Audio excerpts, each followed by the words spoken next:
عليكم ورحمة الله وبركاته. ازي حضراتكم عاملين ايه؟ يا رب دايما تكونوا بخير ومعانا فيديو جديد وخبر جديد. بس يا ريت قبل ما نبدا خبرنا متنسوش نعمل لايك، نشترك في القناه، وقبل ده كله نصلي على سيدنا محمد. اللهم صل على سيدنا محمد.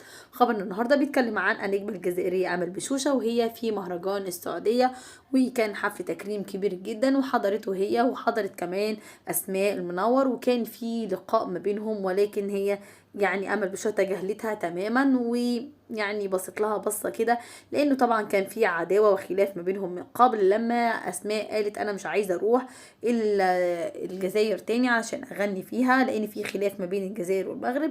وبناء عليه راحت امل بشوشه ولا علقت ولا حاجه، ولكن الناس قعدت تقول ان هي اتكلمت، هي ما اتكلمتش، ولكن هي اكتفت بعدم متابعتها ولغت المتابعه الخاصه بيها. ولذلك لما تقابلوا هناك ولا سلموا ولا اتكلموا، ولكن بصت لها بتجاهل. لفت نظر كل السوشيال ميديا ورجعوا افتكروا الحكاية القديمة مرة تانية، وكمان وخصوصا ان هي لبست القفطان.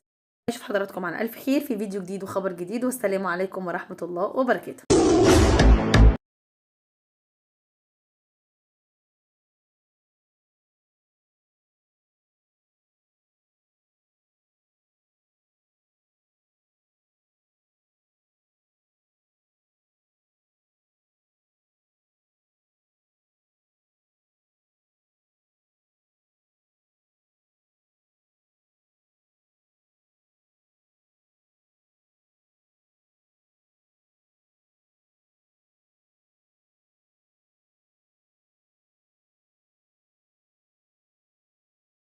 ورحمة الله وبركاته. زي حضراتكم عاملين ايه؟ يا رب دايما تكونوا بخير ومعانا فيديو جديد وخبر جديد. بس يا ريت قبل ما نبدا خبرنا متنسوش نعمل لايك، نشترك في القناه، وقبل ده كله نصلي على سيدنا محمد. اللهم صل على سيدنا محمد. خبرنا النهارده بيتكلم عن الجزائريه ايمان صحراوي وزوجها زكريا، وطبعا ايه الفيديو اللي اثار الجدل من يعني دقايق معدوده، اثار جدل كبير جدا جدا على السوشيال ميديا اول ما نزل الفيديو اللي حضرتك هتشوفوه دلوقتي. واكيد الله اعلم هم كانوا يعرفوا ان حد بيصورهم ولا لا، الله اعلم.